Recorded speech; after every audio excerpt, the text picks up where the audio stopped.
Hola chicos, buenos días. El día de hoy les quiero hacer un video para que puedan resolver con mayor claridad la guía número 2 de la fase 2 de Ciencias Sociales. Listo. En la guía número 2 vamos a ver unos temas puntuales, vamos a ver todas las ideologías que surgen en el siglo XX, en la primera mitad del siglo XX, que se empiezan a poner en práctica y que nos generan unos hechos históricos puntuales que cambian el mundo y la forma de entenderlo y de organizarlo. Entonces, las ideologías que ustedes van a encontrar en la guía número 2 es nacionalismo, imperialismo, comunismo, indigenismo y populismo. Entonces, vamos a empezar con el video del día de hoy. Crecemos viendo películas como esta. Der Osteingang bleibt für einige Tage geschlossen. Schwere Fahrzeuge werden den Nordeingang des Lagers benutzen.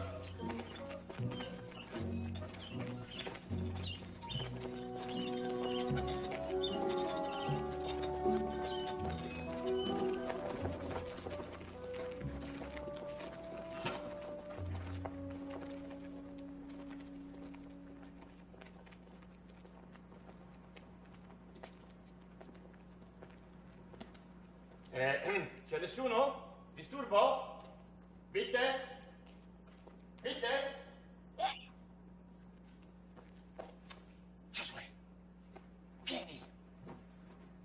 Vieni, veloce come un razzo, vieni!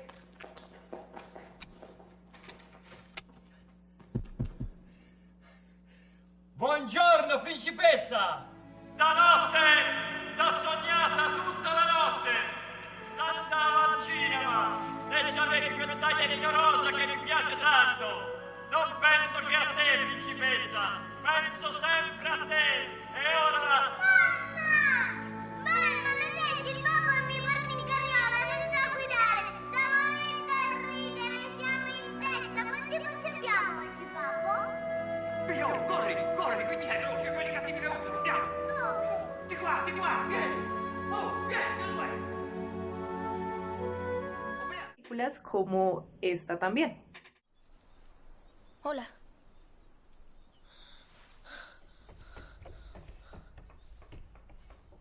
Estoy explorando.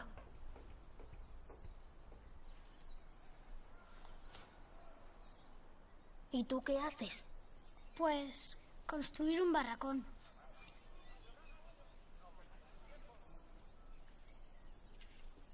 ¿Tienes muchos amigos ahí? Algunos, pero me peleo con ellos. Por eso suelo venir aquí. Para quedarme solo. Yo soy Bruno. Smul. ¿Cómo? ¿Que me llamo Smul? ¿Así te llamas? Nunca había oído ese nombre tan raro. Ni yo tampoco el nombre de Bruno. Pero... ¿Smul? Nadie se llama Smul.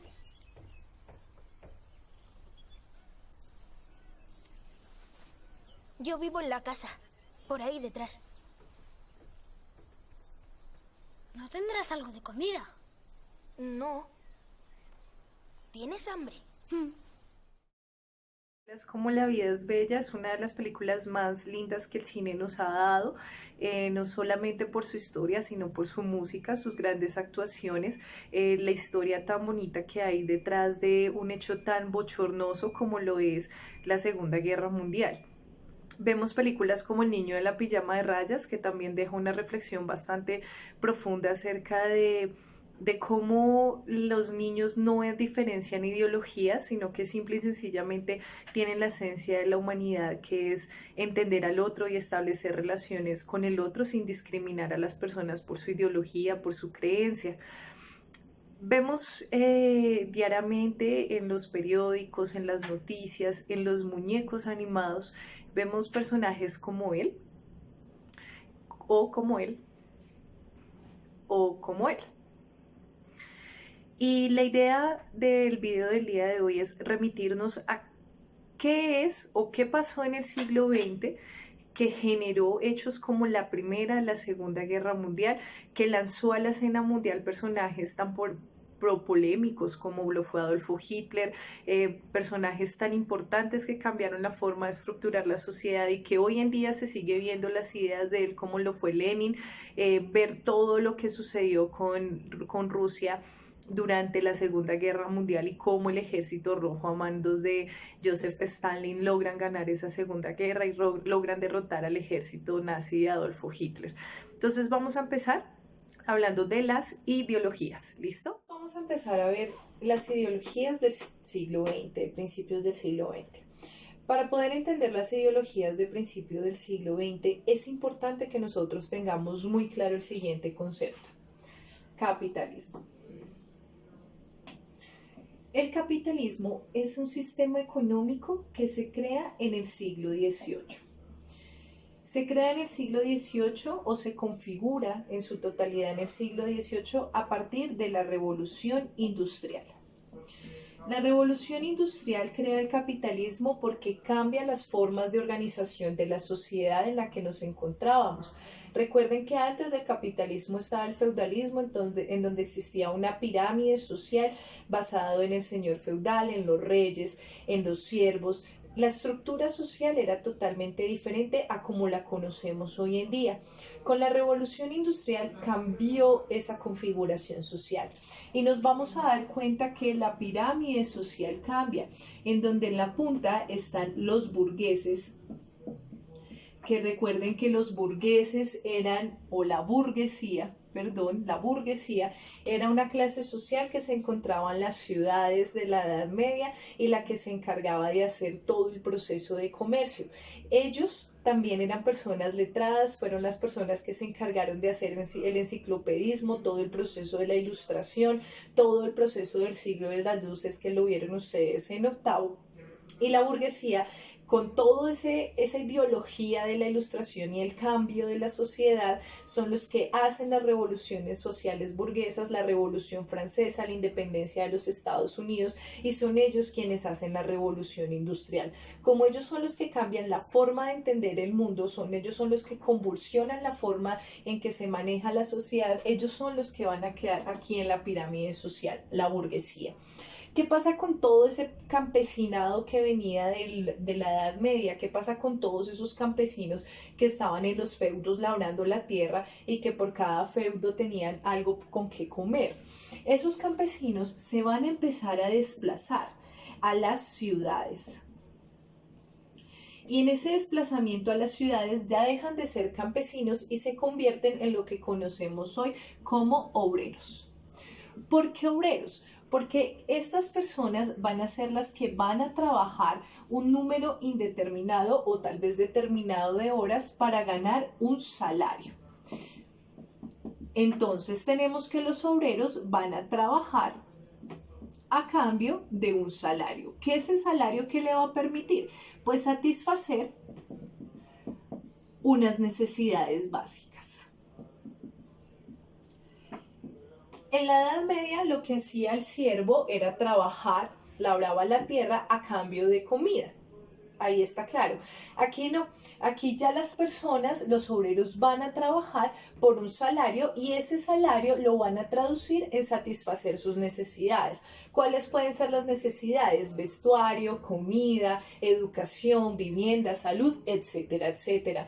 Hasta aquí este sistema económico capitalista está muy bien, porque según la teoría de Adam Smith, recuerden ustedes que lo vimos en clases anteriores, las riquezas de las naciones se generan permitiendo a las demás personas generar riquezas. Entonces ustedes van a encontrar que en la Edad Media un siervo no podía tener riquezas porque lo único que hacían con su trabajo era adquirir comida, mientras que acá ellos ya van a tener un salario y ya van a poder tener unas necesidades resueltas y van a poder tener un capital. Por eso se llama capitalismo. Pero resulta que esto no es tan así como lo evidenció Adam Smith en sus teorías o David Ricardo, que son los principales ideólogos del capitalismo. Resulta que el capitalismo tiene una esencia básica y es que el capitalismo lo que promueve es la acumulación.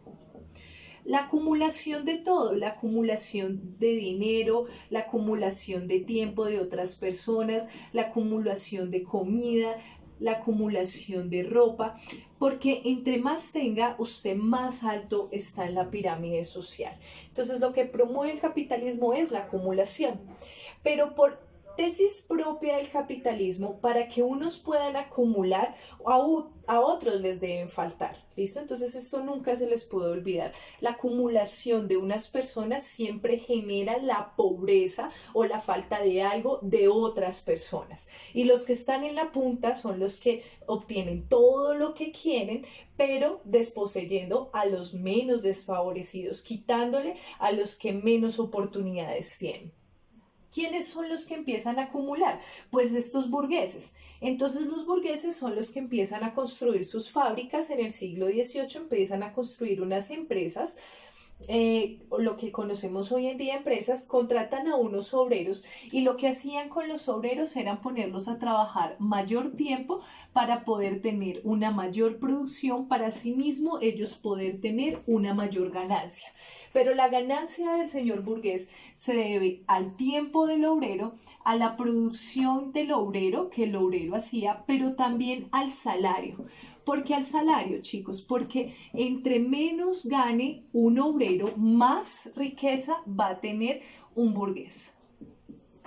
Entonces empieza la sociedad en una dicotomía, en una disputa, porque efectivamente vemos que los burgueses le empiezan a quitar cada vez más a los trabajadores. Ya esta utopía de satisfacer las necesidades no es válida, porque ni siquiera los salarios alcanzaban a satisfacer unas necesidades mínimas de vida, porque el burgués estaba acaparando todo lo que tenía, porque entre más tenía, mejor era, haciendo que el obrero no tuviera ni siquiera la posibilidad de acceder a una vivienda digna, a un sistema de educación digno, un sistema de salud digno, a un sistema incluso de alimentación digno. Entonces, aquí es donde empezamos a ver la profundización de la desigualdad social en nuestra sociedad. Hemos entendido hasta el momento que el sistema económico capitalista genera una desigualdad social, que el punto máximo o la tesis principal del capitalismo es la acumulación y que quienes están en la punta son quienes más acumulan, pero la acumulación genera una serie de insatisfacciones, de necesidades de otros. Entonces siempre el que tiene más significa que le está quitando a otro. ¿Listo? A partir de este sistema económico capitalista empezaron a surgir varias ideas, varias tesis acerca de cómo debemos cambiar la sociedad, así como los burgueses lo hicieron en la Edad Media con la Ilustración, en donde empezaron a debatir sobre cómo sería mejor el mundo sin que el poder estuviera concentrado en una sola persona, como por ejemplo la monarquía. Hubo un señor que se empezó a pensar el mundo de diferente forma, un señor llamado Karl Marx. Este nombre nunca se les puede olvidar, porque este hombre es el Jesús del siglo XVIII, porque este hombre, a partir de lo que él escribe, divide el mundo en dos. No es lo mismo antes de Marx y después de Marx, ya que todos los fenómenos históricos y los hechos históricos que se generan desde que escribe sus libros en adelante son producto de este trabajo que él hace. ¿Listo? Todas las guerras que nosotros tenemos, si nosotros nos vamos a situar en las guerrillas en Colombia, tenemos que entender a Karl Marx, porque gracias a las ideas de él es que empieza a surgir toda esta teoría de la liberación en América Latina. Si nosotros queremos mirar la guerra de Vietnam, tenemos que entender las ideas de él. Si nosotros queremos mirar todo el proceso en Irán, en Irak, del Medio Oriente, todo el yihad, tenemos que entender las ideas de Marx. ¿Listo?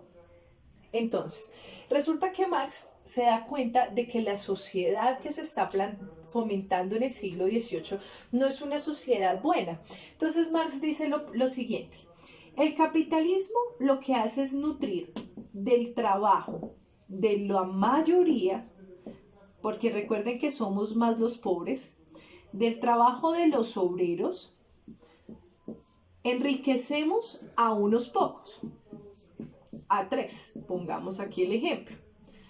¿Listo?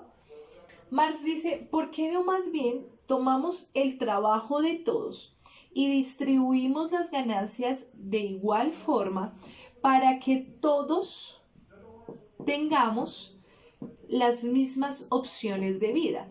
Es decir, si yo estoy trabajando y estoy generándole una riqueza a esta persona, porque más bien no trabajamos, con mi trabajo genero una riqueza distribuida de igual forma. Entonces, esta es la primera tesis de Marx. Obviamente Marx, cuando ustedes lo empiecen a leer, van a entender que es un antropólogo, que es un sociólogo, que es un economista, etcétera, etcétera. ¿Listo?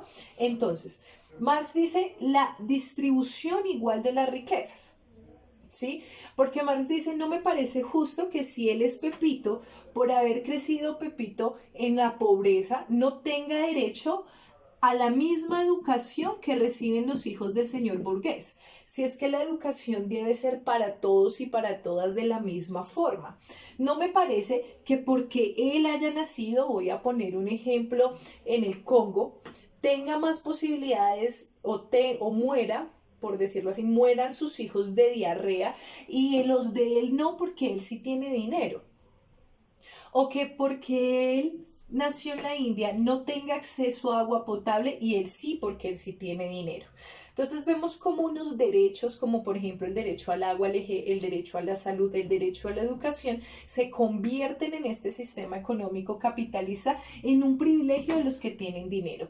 Y los que no tienen dinero, esos derechos humanos que pregonaban en Francia con la Ilustración, esos no, ellos no tienen derechos. O sea, los derechos humanos son un invento de la Ilustración que en realidad no se ponen en práctica porque solo quienes tienen dinero pueden acceder a ellos. Entonces, este sistema, y esta es la primera ideología que ustedes deben tener en sus cabecitas, no se les puede olvidar, es el comunismo, ¿listo? Las ideas del comunismo se plasman aquí en este libro de Marx que se llama El Manifiesto Comunista, ¿listo?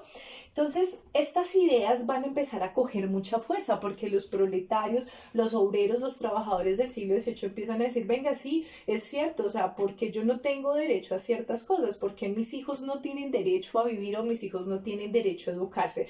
Y estas ideas de Marx empiezan a recorrer todo el mundo, ¿listo? Entonces, esta es la primera ideología que deben tener en cuenta, ¿listo? Comunismo. La segunda ideología que empieza a surgir en antítesis también un poco al capitalismo es el nacionalismo. Bueno, profe, ¿qué es el nacionalismo? Miren, chicos, el nacionalismo lo podemos ver en el capitalismo, lo podemos ver en el socialismo y vamos a ver una vertiente del nacionalismo que es el Partido Nacional Socialista que crea Adolfo Hitler. Pero primero debemos entender qué es el nacionalismo en su esencia. El nacionalismo en su esencia es cuando una persona, cuando un territorio, entonces está aquí este territorio, llamemos a este territorio el territorio A. Dentro del territorio A hay unas personas, ¿listo? Estas personas que están en el territorio A tienen unas costumbres, por ejemplo, nos gusta, nuestra música original es el vallenato, tienen unas creencias, somos católicos, tenemos unos platos típicos, por ejemplo, el ajiaco, el buñuelo, etcétera, etcétera. A estas costumbres, a estas ideas, a estos gustos que se dan en un territorio y las comparten las mismas personas que viven en este territorio, le vamos a llamar nación. Entonces, eso es lo que genera la nación, esas costumbres, esas ideas que se empiezan a generar dentro de un territorio determinado, ¿listo? Pero resulta que esa nación se tiene que fortalecer. Y para generar el fortalecimiento de la nación necesitamos algo que lo incentive, una propaganda.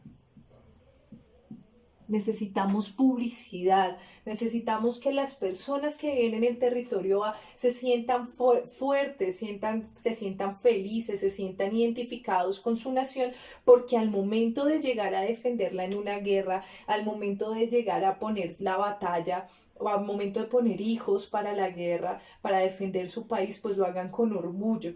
Entonces a esto se le llama el nacionalismo. El nacionalismo es un sentimiento de amor profundo por su patria, que no está mal, porque uno de los puntos que más graves de Colombia o de nosotros los colombianos es que nosotros no tenemos amor por nuestra patria. Entonces este nacionalismo se empieza a fortalecer, ese amor por la patria, por sus costumbres, por sus ideas, se empieza a fortalecer en Europa de una forma bastante grande. Hasta aquí vamos bien con el nacionalismo. Entonces es el fortalecimiento por el amor de nuestra patria, por nuestras costumbres. Llevamos todo el tiempo el sombrero volteado, escuchamos vallenato, la mochila, todos los platos típicos de Colombia están ahí. Sí, defendemos a nuestro país, no solamente cuando juega la selección, sino en todos los ámbitos, y todo lo que pasa en nuestro país nos preocupa y hacemos todo lo posible por defender nuestro país. ¿Listo? Entonces eso es el nacionalismo. ¿Qué pasa con el nacionalismo? Cuando el nacionalismo es preocupante, cuando se convierte en un ultranacionalismo.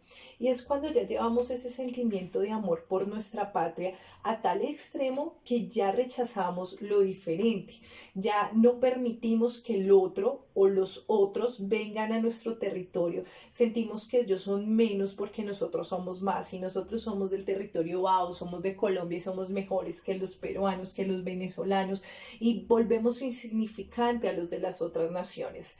Entonces este ultranacionalismo, esa palabra ultra, es cuando ese amor por la patria se vuelve más grande hasta el punto de no aceptar las diferencias, hasta el punto de no aceptar al otro. ¿Listo? Y ese es el segundo concepto, nacionalismo, que se convierte en ultranacionalismo. ¿Listo? Y el tercer concepto que nosotros tenemos aquí es el imperialismo. ¿Qué es el imperialismo? Entonces, vamos a devolvernos otra vez al siglo XVIII. En el siglo XVIII, los países americanos empezaron a vivir un proceso de independencias. Estos procesos de independencias se empiezan a popularizar en África, en Asia y en Oceanía. ¿Listo? Esos procesos de independencia generan que los grandes países dominantes, como por ejemplo Alemania, Francia, Austria-Hungría, Italia, el Imperio Ruso, se vieran caídos porque ya no tenían lugares donde sacar mano de obra y recursos naturales, porque ellos ya se habían independizado. Ellos ya tenían su propio gobierno, ya no los regía el gobierno de España como a nosotros en la época de la colonia, sino que a partir de 1810 nosotros fuimos independientes, creamos nuestro gobierno. ¿Listo? Entonces la pregunta aquí era, bueno, ¿qué van a hacer estos países? ¿Qué van a hacer los países europeos, los países colonialistas, para poder subsistir? Entonces aquí es cuando viene el imperialismo. La búsqueda de recursos naturales por parte de los países colonialistas empiezan a generar un proceso de imperialismo, empieza a generar una lucha entre las grandes potencias para ver quién se quedaba con el control del mundo económicamente, políticamente y socialmente. Entonces esto es el imperialismo, es la carrera política y económica de las grandes potencias, de las grandes colonias en el siglo XVIII, para ver quién tenía el dominio del mundo. ¿Listo?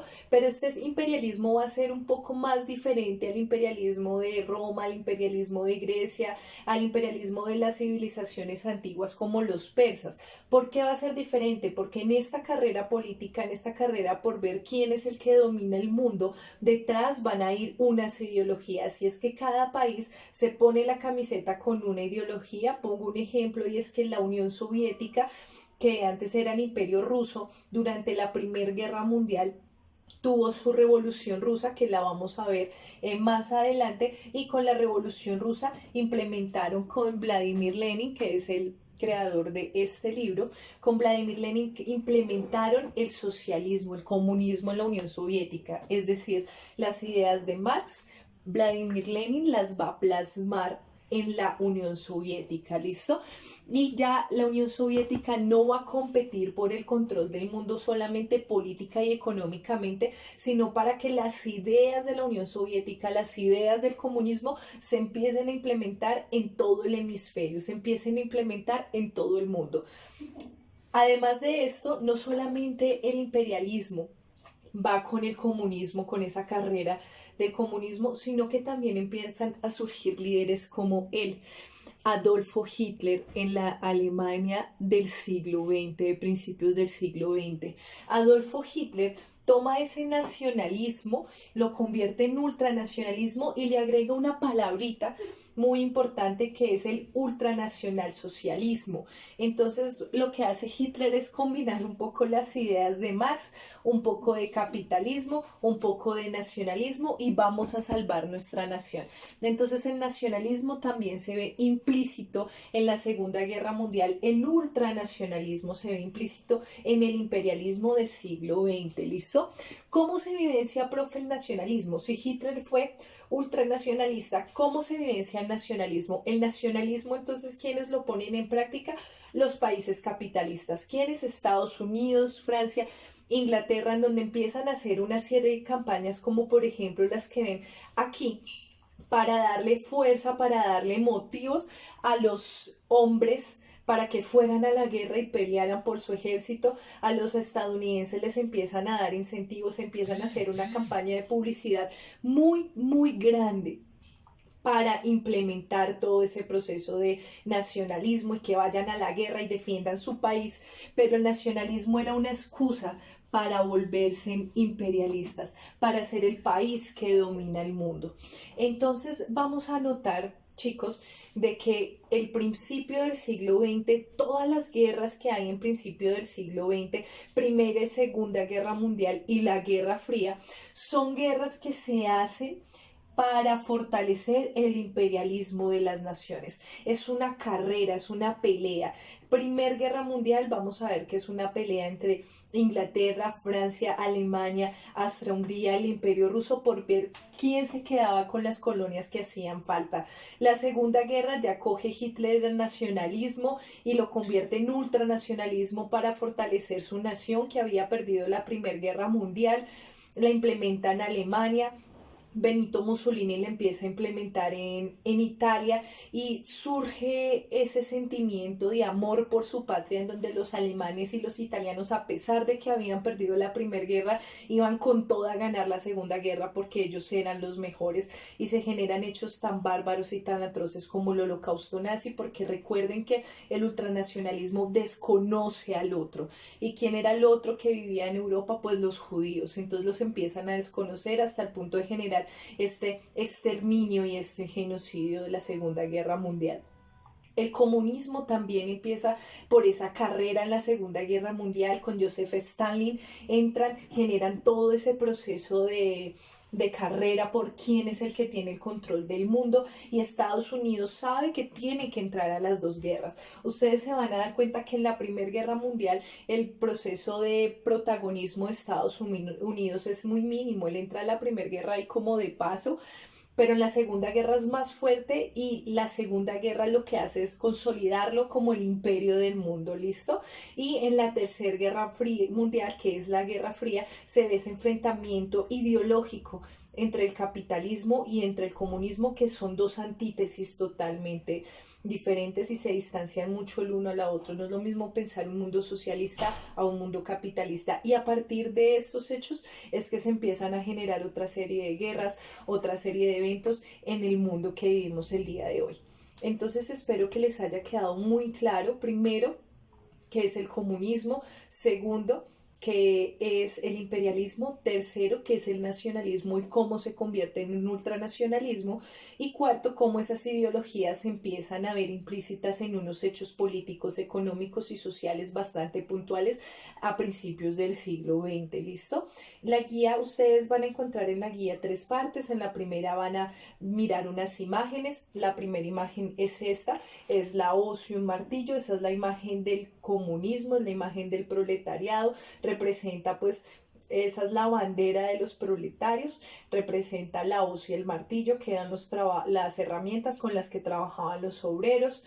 La siguiente imagen que ustedes van a ver pues es la imagen del Partido Nacional Socialista de Adolfo Hitler, que ustedes la ven muy comúnmente. Después de ver estas imágenes van a encontrar unas definiciones de cada uno de ellos, de cada una de las ideologías. Les va a aparecer indigenismo y populismo, que son las ideologías que se empiezan a ejercer aquí en América Latina para hacer los levantamientos en contra de todo este proceso colonial y para que en América Latina empecemos también a valorar nuestras raíces. ¿Listo?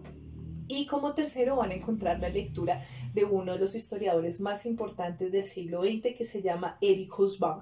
Eric Hobsbawm dice algo muy bonito y habla sobre el siglo XX. Él dice que el siglo XX no empezó en 1900, sino que empieza con la Revolución Rusa y termina con la Guerra Fría. Eso le llama el corto siglo XX.